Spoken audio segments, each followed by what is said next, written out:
هناك تكريم للعلم حقيقه اللي ساهم بتغطيه جميع فعاليات المهرجان هو الاستاذ علي شاكر، وكالة صدى المشهد الاعلاميه تصوير كبير للاستاذ علي.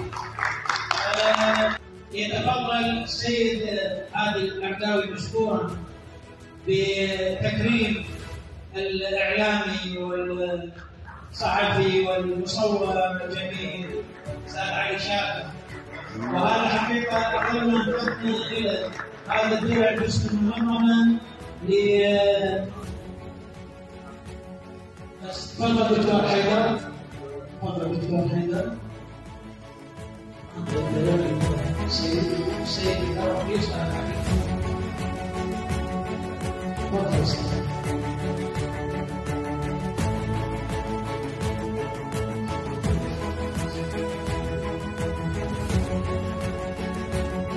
تصوير